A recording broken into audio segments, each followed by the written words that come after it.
Side खबरों के लिए सब्सक्राइब करें फ्लेम मीडिया और उसके बाद बेल आइकन को प्रेस करें ताकि सबसे पहले आपको मिले एक्सक्लूसिव खबरें।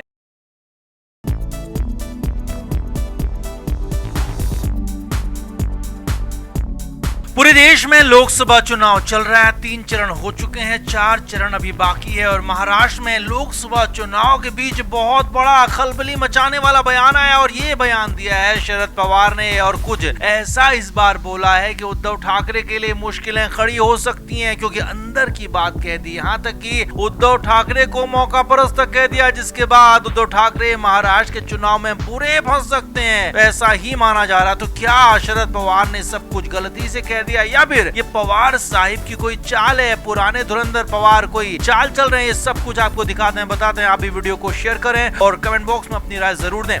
तो महाराष्ट्र में इस बार के चुनाव में शरद पवार और उद्धव ठाकरे एक साथ मिलकर चुनाव लड़ रहे हैं। महाविकास आघाड़ी गठबंधन की कमान उद्धव ठाकरे के हाथ में है। अब चाहे उम्मीदवार ठाकरे की पार्टी के हों, शरद पवार की पार्टी के या फिर कांग्रेस पार्टी के, सभी जगहों पर उद्धव ठाकरे के नाम की, काम की और उनकी ही बातों की चर्चा हो रही है। यानी कि एक तरह से उद्धव ठाकरे ही महाविकास आघाड़ी में सबसे बड़े नेता है, गठबंधन के नेता है। अब लेकिन ये बात अंदर खाने शरद पवार को शायद नहीं पच रही है और इसीलिए तो शरद पवार ने कुछ ऐसा कह दिया जिसे उद्धव ठाकरे पर सबसे बड़ा हमला कहा जा रहा है, वो भी तब जबकि दोनों ही एक साथ हैं। एक इंटरव्यू में बातचीत के दौरान शरद पवार से कई सवाल पूछे गए। इस दौरान शरद पवार से पूछा गया कि उनका गठबंधन कितनी सीटें जीतेगा, तो शरद पवार ने दावा किया कि 40 से ज्यादा सीटें उनका गठबंधन जीतने वाला है। अब असली बात इसके बाद ही आई। शरद पवार ने कहा कि अब छोटी पार्टियां कांग्रेस की तरफ ज्यादा आकर्षित हो रही है, क्योंकि यहाँ उनको स्पेस मिल रहा है और खास तौर पर अगले कुछ महीनों में, अगले कुछ सालों में कई छोटी पार्टियां कांग्रेस में अपना विलय कर सकती हैं। अब इस पर शरद पवार से पूछा गया कि क्या आप भी अपनी पार्टी का कांग्रेस में विलय कर देंगे, तो शरद पवार ने कहा कि हम और कांग्रेस तो अलग है ही नहीं, हम एक ही हैं और ये फैसला सबकी मंजूरी से होगा, बाद में होगा। यानी कि एक तरह से इशारा दे दिया कि वो अपनी पार्टी का कांग्रेस में देर सवेर विलय कर ही देंगे।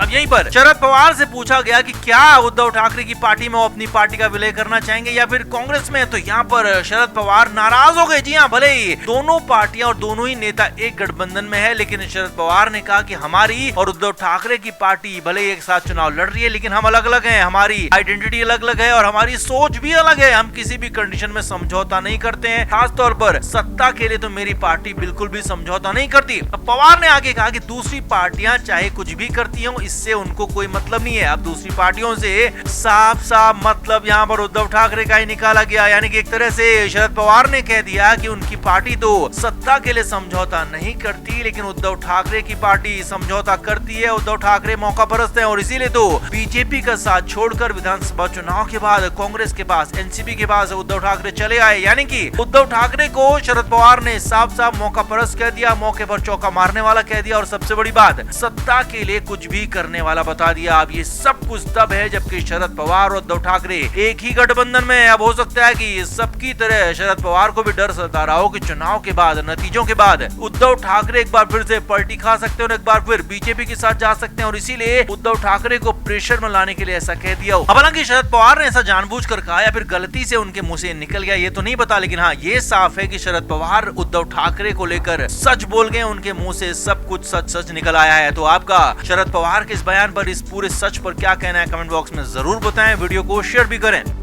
तो उद्धव ठाकरे पर देवेंद्र फडणवीस ने बड़ा हमला बोला है, बहुत करारी बातें बोली हैं, बड़ा खुलासा किया है, जिसके बाद महाराष्ट्र की सियासत में बवाल हो गया है, खासा हंगामा मच गया है। सिलसिलेवार तरीके से आप देखिए और समझिए। देवेंद्र फडणवीस ने एक बड़ी न्यूज वेबसाइट को इंटरव्यू दिया और उसी इंटरव्यू में सनसनीखेज खुलासे किए हैं। फडणवीस ने कहा कि जो शिवसेना हिंदुओं की पार्टी होती थी वो आज मुस्लिमों की पार्टी होती जा रही है और इसकी शुरुआत उद्धव ठाकरे ने की है, उस पर मोहर भी लगा दी है। फडणवीस ने आगे खुलासा किया कि उद्धव ठाकरे के सामने अल्लाहू अकबर के नारे लगते हैं और उद्धव ठाकरे इससे खुश होते हैं और लगाने को कहते हैं। और यही नहीं, उनके सामने मुस्लिमों की बात होती है, हिंदुओं को नकारा जाता है और उनको कोई दिक्कत नहीं होती है।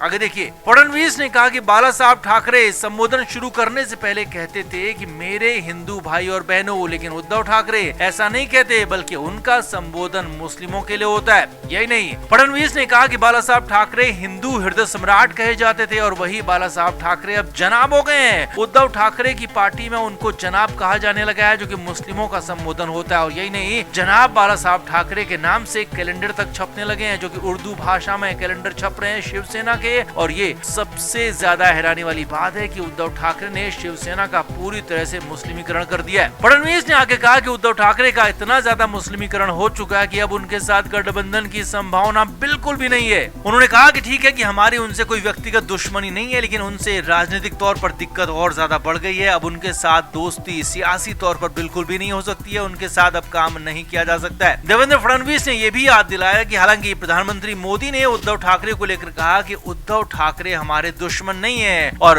वो इसलिए कहा था क्योंकि वो प्रधानमंत्री हैं, उनके लिए सभी बराबर हैं। लेकिन बात अगर पार्टी की आएगी, नीति की आएगी, रीति की आएगी, तो हम हिंदुत्व की ओर रहेंगे और इसीलिए हिंदुत्व की बात कहने वाले के साथ ही रहेंगे। और ये उद्धव ठाकरे नहीं है, बल्कि राज ठाकरे हैं, इसीलिए हमने राज ठाकरे को साथ में लिया है। राज ठाकरे हिंदुत्व की बात करते हैं, इसीलिए हमारे साथ हैं और आगे भी हमारे साथ ही रहेंगे। तो कुल मिलाकर देवेंद्र फडणवीस ने पूरी तरह से उद्धव ठाकरे की पोल खोल दी, बड़े बड़े खुलासे कर दिए, बता दिया कि वो किस कदर से मुस्लिम परस्त हो गए और इसका खामियाजा उनको इस चुनाव में, लोकसभा चुनाव में तो भुगतना ही पड़ेगा। साथ ही साथ आने वाले इसी साल के अंत में विधानसभा चुनाव में भी उद्धव ठाकरे को इसका बड़ा नुकसान हो सकता है। ये बड़ा दावा देवेंद्र फडणवीस की तरफ से किया गया है। तो आपका इस पूरे इंटरव्यू पर, फडणवीस के बयान पर, फडणवीस के दावों पर क्या कहना है? क्या वाकई में उद्धव ठाकरे मुस्लिम परस्त हो गए? क्या वो हिंदुओं की राजनीति छोड़ चुके हैं? आप भी कमेंट बॉक्स में अपनी राय जरूर दें और वीडियो को शेयर भी करें।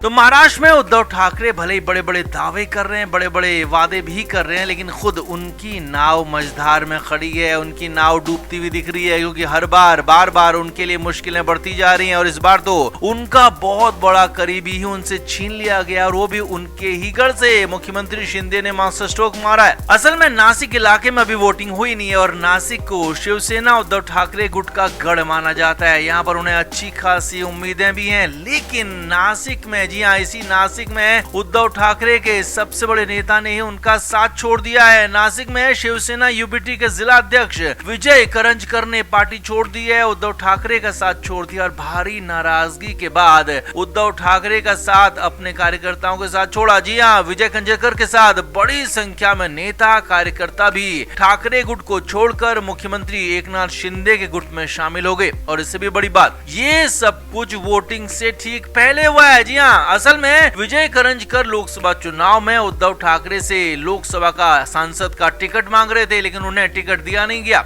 उनसे पार्टी को आगे बढ़ाने को कहा गया, उम्मीदवारों को जिताने को कहा गया, मगर विजय करंजकर का कहना था कि उन्होंने जनता के बीच में काम किया है, जनता के बीच में वो गए हैं, लोगों की मदद की है और उनकी अच्छी खासी लोकप्रियता है, लिहाजा उनको टिकट हर हाल में मिलना चाहिए। लेकिन उद्धव ठाकरे ने उनकी सुनी नहीं, दो टूक उन्हें कह दिया कि टिकट नहीं दिया जाएगा, पार्टी के लिए काम करो और पार्टी के उम्मीदवारों को जिताने का काम करो। मगर जब टिकट नहीं मिला तो उद्धव ठाकरे को करंजकर ने ठेंगा दिखा दिया। मुख्यमंत्री एकनाथ शिंदे की मौजूदगी में विजय करंजकर ने पार्टी छोड़ दी, शिवसेना के शिंदे गुट में शामिल हो गए। अब ये उद्धव ठाकरे के लिए बहुत बड़ा झटका माना जा रहा है, क्योंकि विजय करंजकर का नासिक इलाके में खासा प्रभाव माना जाता है और उद्धव ठाकरे उनके जरिए एक नहीं बल्कि 2 से 3 लोकसभा सीटों पर फायदा लेने की उम्मीद में थे। लेकिन अचानक उन्होंने, जी हाँ, विजय करंजकर ने ही पार्टी छोड़ दी तो उद्धव ठाकरे पर वादा तोड़ने का भी आरोप लगा दिया, यानी कि जिसके बाद उद्धव ठाकरे बहुत बड़ा बुरा फंस गए हैं। Film media report.